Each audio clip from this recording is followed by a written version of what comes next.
فیصلہ سامنے آ چکا ہے جی، کچھ مزید آڈیوز آ سکتی ہیں. ہم ایک ڈائریکٹ کلیش کی طرف جا رہے ہیں. پہلے یہ کہا جا رہا تھا کہ یہ سو موٹو نوٹس لیا گیا ہے، یہ سو موٹو نوٹس نہیں ہے. پاکستان کے اندر ہمیشہ ذہن میں رکھیے گا کہ بہت بڑے بڑے فیصلے جو ہوتے ہیں وہ بند کمروں میں لے لیے جاتے ہیں. انہوں نے پہلے یہ فیصلہ کیا کہ جی ہم نے بائیکاٹ کرنا ہے. بہت ہی ایک گندا پریسیڈنٹ سیٹ ہو جائے گا. السلام علیکم ناظرین، میں ہوں منصور علی خان. اپنے ڈیجیٹل چینل کے اوپر آپ کو خوش آمدید کہوں گا. ناظرین، بڑا فیصلہ سامنے آ چکا ہے. سپریم کورٹ آف پاکستان نے بالآخر جو الیکشنز کے حوالے سے ایک کیس تھا اور 3 رکنی بینچ جو رہ گیا تھا جس میں چیف جسٹس آف پاکستان اس کی سربراہی کر رہے تھے، ساتھ جسٹس منیب اختر اور جسٹس اعجاز الاحسن جس بینچ میں شامل تھے، اس نے اپنا فیصلہ آج سنا دیا ہے. کچھ حد تک تو فیصلہ آپ کو پتہ لگ چکا ہوگا، لیکن صرف ریکال کے لیے میں آپ کو بتا دوں کہ اس کے اندر یہ کہا گیا ہے کہ جناب 14 مئی کو اب پنجاب کے اندر جو ہے وہ الیکشنز منعقد ہوں گے. الیکشن کمیشن آف پاکستان نے پہلے 30 اپریل سے اس کو مؤخر کر کے 8 اکتوبر تک شفٹ کر دیا تھا. اب سپریم کورٹ آف پاکستان نے یہ کہا ہے کہ جی 14 مئی کو یہ الیکشنز ہوں گے. 14 مئی کی ڈیلے کی وجہ یہ بتائی جاتی ہے کہ چونکہ الیکشن کمیشن آف پاکستان نے یہ لیٹر جاری کیا تھا اور اس کی وجہ سے ڈیلے ہو گیا تھا، تو اس لیے 13 دن کا یہ تقریباً مارجن جو ہے وہ مزید انکریز کر دیا گیا ہے اور اب 14 مئی کو یہ الیکشنز منعقد ہوں گے. خیبر پختونخوا میں الیکشنز کے حوالے سے الیکشن کمیشن آف پاکستان کو یہ ہدایت کی گئی ہے کہ آپ اس سلسلے میں جو ہے وہ اپنی ڈیٹ کو جو ہے وہ اناؤنس کریں اور اس سلسلے میں تمام تر کارروائی کریں. اس سلسلے میں آلریڈی پشاور ہائی کورٹ میں بھی جو ہے وہ ایک پٹیشن جا چکی ہے، تو وہاں تک ہدایت یہ کی گئی ہیں. اور اس کے ساتھ ساتھ 10 اپریل تک حکومت کو یہ کہا گیا ہے کہ جی 21 ارب روپیہ الیکشن کمیشن آف پاکستان کو ٹرانسفر کیا جائے تاکہ وہ ان الیکشنز کو منعقد کر سکیں. اچھا، آج اس سلسلے میں جو کچھ ڈیولپمنٹس اس کے علاوہ ہیں وہ بھی بڑی امپورٹنٹ ہے. وزارت دفاع کو یہ کہا گیا تھا کہ جی آپ اپنی رپورٹ جو ہے وہ اگلے 24 گھنٹے میں سپریم کورٹ میں جمع کروائیں، اور اسی کا انتظار آج صبح سے کیا جا رہا تھا. جب جو منسٹری آف ڈیفنس ہے اس کی جانب سے جب رپورٹ جمع کروا دی گئی، اس کے بعد بالآخر فیصلہ پھر بھی اناؤنس کر دیا گیا. اس سلسلے میں یہ بھی کہا گیا ہے کہ جو ملک کے جو سیکیورٹی ادارے ہیں وہ ایک جامع رپورٹ اس سلسلے میں بنائیں گے کہ پنجاب کے اندر جو ہے وہ سیکیورٹی کس طرح پرووائڈ کی جائے گی. اور اس کے بعد الیکشن کمیشن آف پاکستان کو یہ بھی کہا گیا ہے کہ اگر ہمارے آرڈرز کے اوپر امپلیمنٹ نہیں ہوتا تو پھر آپ ہم سے دوبارہ رجوع کریں اور آپ ہمیں بتائیں کہ آخر کون سی ایسی چیز ہے جس کی وجہ سے یہ سب کچھ امپلیمنٹ نہیں ہو رہا. اب آ جائیں اس کے بیسکلی یہ خد و خال ہیں اس فیصلے کے جو سامنے آیا ہے. تفصیلی فیصلہ بھی نہیں آیا، اوبویسلی یہ شارٹ آرڈر تھا جو ابھی تک سامنے آیا ہے. اس کے اوپر 4-5 مختلف چیزیں ہیں. پہلی بات تو یہ کہ اس میں کوئی شک نہیں ہے میری رائے میں کہ اس سلسلے میں فل کورٹ ہی بننا چاہیے تھا. ڈے 1 سے اس معاملے کے اوپر یہاں پہ پی ڈی ایم کی جو ڈیمانڈ ہے وہ بالکل جائز ڈیمانڈ تھی. پاکستان بار کونسل کی جانب سے بھی یہ کہا گیا تھا کہ جی فل کورٹ اس کے اوپر بنا دینا چاہیے تو بہتر ہے، لیکن چیف جسٹس اس طرف نہیں گئے، بلکہ 2 جج صاحبان جنہوں نے اپنے آپ کو ریکیوز کر لیا اس کیس سے اور بیٹھنے سے انکار کر دیا، ان کی ریپلیسمنٹ بھی نہیں کی گئی. یہ 5 رکنی بینچ جو ہے یہ شرنک ہو کے 3 رکنی بینچ میں تبدیل ہو گیا. اس کے بعد یہ پوائنٹ بھی بالکل ٹھیک ہے کہ جسٹس اعجاز الاحسن جنہوں نے ایکچولی اس سے پہلے جب سو موٹو نوٹس لیا گیا تھا تو اس کیس سے اپنے آپ کو انہوں نے الگ کر لیا تھا. جب انہوں نے اپنے آپ کو اس کیس سے الگ کر لیا تھا تو اس کیس میں دوبارہ ان کی انٹری کس طرح ہو سکتی ہے جبکہ آلریڈی ان کے اوپر اعتراضات تھے جس کی وجہ سے انہوں نے اپنے آپ کو ریکیوز کیا تھا. اچھا، یہ بات بھی پی ڈی ایم کی بالکل ٹھیک ہے. تیسری بات یہ جہاں پہ آ کے میں اختلاف کرتا ہوں اس بات سے کہ جناب پیسے نہیں ہیں تو سیکیورٹی نہیں ہے. پیسے پرووائڈ کرنا 21 ارب روپیہ حکومت کے لیے کوئی بڑی بات نہیں ہے. یہ آپ کے لیے میرے لیے 21 ارب کا فگر بہت بڑا فگر ہوگا، لیکن 21 ارب کوئی بہت بڑا فگر حکومت کے لیے نہیں ہوتا. وہ بالکل پرووائڈ کیے جا سکتے ہیں. اسی دوران مطلب جب یہ سب کچھ ڈسکس ہو رہا تھا تو حکومت جو ہے وہ دیگر ایکسپنسز کے اندر بھی پیسے خرچ کر رہی ہے، بلکہ ایک لیپ ٹاپ اسکیم لانے کا بھی ان کا ارادہ ہے جس کا ذکر بھی اس کیس کے دوران جو ہے وہ کیا گیا.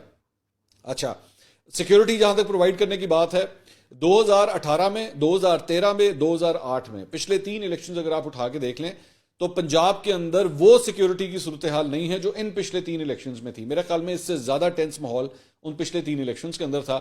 اس وقت ایسی کوئی بات نہیں ہے. تو یہ جو جواز بنایا گیا تھا پی ڈی ایم کی جانب سے، اس سے میں کم از کم ایگری نہیں کرتا. 2 چیزوں سے میں ایگری کرتا ہوں، لیکن اس چیز سے میں ایگری نہیں کرتا کہ جو وجوہات بیان کی گئی تھی اور جس کی وجہ سے مجھے یہ لگتا ہے کہ چونکہ یہ تعویلیں اتنی کمزور تھیں، یہ وجوہات اتنی کمزور تھیں جو الیکشن کمیشن آف پاکستان نے سامنے رکھی تھی، انہوں نے سارا کا سارا ملبہ بیسکلی اٹھا کے وفاقی حکومت کے کندھے کے اوپر ڈال دیا تھا کہ جناب ان کا قصور ہے، نہ ہمیں یہ پیسے دے رہے ہیں، نہ ہمیں یہ سیکیورٹی دے رہے ہیں. الیکشن کمیشن آف پاکستان کا میں نہیں سمجھتا، بے شک ایون اس کا آرڈر اٹھا کے باہر پھینکا گیا ہے. آج جو فیصلہ آیا ہے وہ سپریم کورٹ نے الیکشن کمیشن کا آرڈر اٹھا کے باہر پھینکا ہے، لیکن جاتا یہ سب کچھ جو ہے وہ پی ڈی ایم کی طرف ہی ہے. قصوروار اس کے اندر ان ساری چیزوں کی پی ڈی ایم ہی ہے. تو یہ تعویلیں اتنی ویک تھیں جس کی وجہ سے سپریم کورٹ آف پاکستان نے اس کو اٹھا کے باہر پھینک دیا. اچھا ایک بات, اب اس کے بعد کیا ہوگا, اوبیسلی اس کے آفٹر افیکٹس کیا ہوں گے.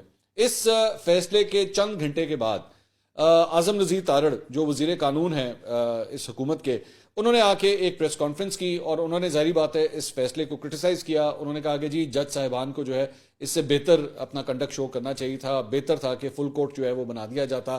ان ججز کے علاوہ جنہوں نے اپنے آپ کو ریکیوز کر لیا, 15 میں سے 2 نے تو اپنے آپ کو ریکیوز کر لیا تھا, انہوں نے کہا جی باقی 13 کے اوپر جو ہے وہ کم از کم بینچ بن جانا چاہیے تھا, جو کہ نہیں بنایا گیا.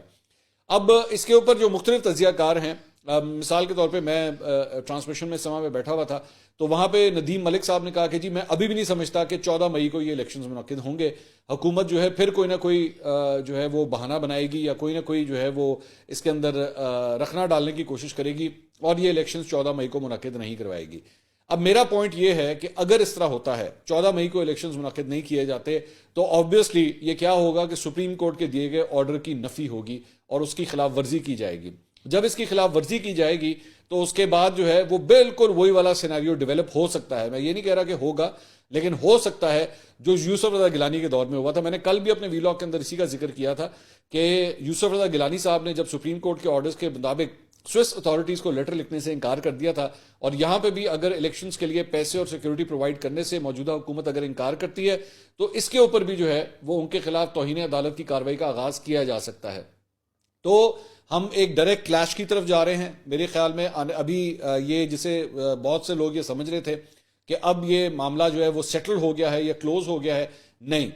حکومتی حلقوں کے اندر جو چیزیں ڈسکس ہو رہی ہیں, میں وہ چند چیزیں میں آپ کے سامنے رکھ دیتا ہوں. مثال کے طور پہ یہاں پہ ان ججز کے خلاف ریفرنس ڈالنے کی بات ہو رہی ہے کہ ریفرنس بھی ان کے خلاف دائر کیا جا سکتا ہے. ان کے خلاف کیا کہتے ہیں مزید, مطلب یہاں پہ تو کچھ ایسے سیکشنز بھی ہیں جو یہ بھی ڈسکس کر رہے ہیں کہ جی کچھ مزید آڈیوز آ سکتی ہیں, کچھ اس طرح کی باتیں جو ہیں وہ پبلک ڈومین میں آ سکتی ہیں تاکہ اس فیصلے کو کسی طرح جو ہے وہ کنٹروورشل بنا دیا جائے اور اس کو جو ہے ایکسیپٹیبل ہی نہ کیا جائے. اس کا آغاز بلکہ کل رات سے ہی ہو جاتا ہے جب کل رات کو کیبنٹ نے اس بات کی اپروول دی کہ جو رجسٹرار ہیں سپریم کورٹ کے, ان کی خدمات جو ہے وہ کیبنٹ ڈویژن کو واپس کر دی گئیں اور یہ کہا گیا کہ جناب آپ مزید رجسٹرار کے طور پہ اپنی خدمات جو ہیں وہ سپریم کورٹ میں انجام نہیں دیں گے.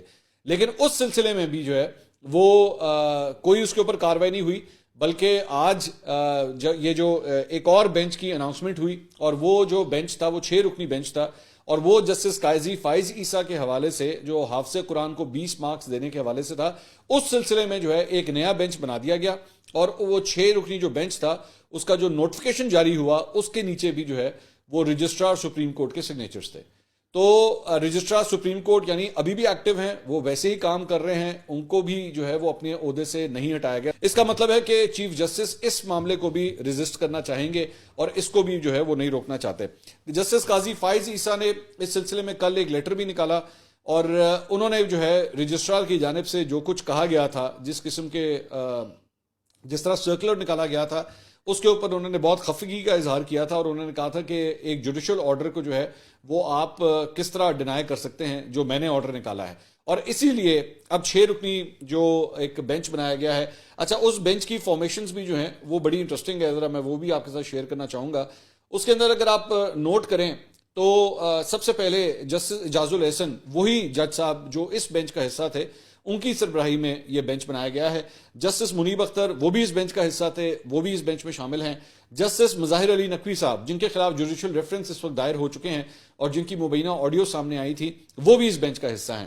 اس کے علاوہ جسٹس محمد علی مظہر, جسٹس عائشہ ملک, جسٹس سید حسن اظہر رضوی, ان کو بھی بینچ کے اندر جو ہے وہ شامل کیا گیا. اور اگر آپ نیچے دیکھیں تو وہاں پہ وہی رجسٹرار عشرت علی کا جو ہے وہ سگنیچر وہاں پہ شامل ہے, وہ ویسے ہی اسی طرح کام کر رہے ہیں. اب دوبارہ بات وہی آتی ہے کہ ایک ڈائریکٹ کلیش کی صورتحال جو ہے وہ بن چکی ہے. حکومت سپریم کورٹ کے جاری کیے گئے ان احکامات کو کسی صورت لگ نہیں رہا کہ امپلیمنٹ ہونے دے گی اور اس کا رستہ جو ہے وہ ہر ممکن طریقے سے روکے گی, اور چاہے اس کو کس حد تک بھی آگے کیوں نہ جانا پڑے وہ معاملے کو اس کو طول ضرور دے گی.